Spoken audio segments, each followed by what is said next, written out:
کبھی کسی بندے کو اتنا تنگ نہ کرنا کہ وہ اتنی تکلیف میں آئے کہ وہ خود تو کچھ نہیں کر سکتا، ماڑا ہے، لیکن پھر وہ رات کو اپنے رب کی بارگاہ میں بیٹھ کے کہے کہ تو حاکم و عادل ہے مگر تیرے جہاں میں ہے تلخ بہت بندہ مزدور کے اوقات۔ پھر ایسا نہ ہو غریب ہے، ماڑا ہے، خود تو کچھ نہیں کر سکا، پھر اللہ کی بارگاہ میں تیری شکایت کرے۔ ایسا نہ کرنا۔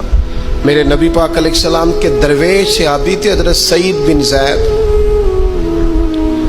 رضی اللہ تعالیٰ عنہ، فقیر فاقہ مست، حضرت عمر رضی اللہ تعالیٰ عنہ کے قریبیوں میں سے تھے۔ ایک عورت نے الزام لگا دیا زمین کے قبضے کا۔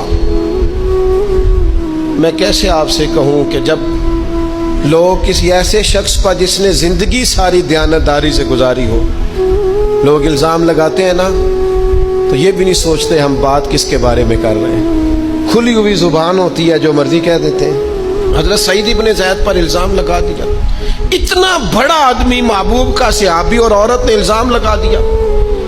اور جب اللہ والے بد دعا دیتے نہیں، لیکن جب کوئی تکلیف اتنی دے، کلیجہ پھٹ جائے، پھر بندہ کیا کرے؟ وہی بات کہ اب وہ کچھ کہہ نہیں سکتے تھے، ایک عورت پر کس طرح کوئی بات ہو سکتی تھی؟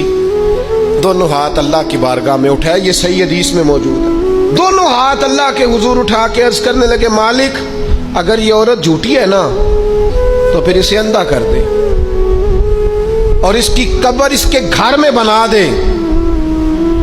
صحابہ فرماتے ہیں کہ حضرت سعید ابن زید کا تو وصال ہو گیا، زمانہ گزر گیا، لیکن ہم نے پھر اس بی بی کو اندھا ہوتے دیکھا ہے۔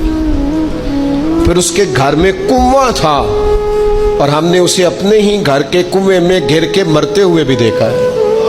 اس لیے کہ جب آپ کسی کو تکلیف دیتے ہیں، جب آپ ستاتے ہیں، جب آپ وہ بات کرتے ہیں جو اس بندے میں موجود نہیں ہے، جب آپ جھوٹ بولتے ہیں اپنے نفس کی تسکین کے لیے، جب آپ زیادتی کرتے ہیں صرف اپنی انا کے لیے، تو پھر بعضوں کا دعائے ضرر نکلتی ہے منہ سے۔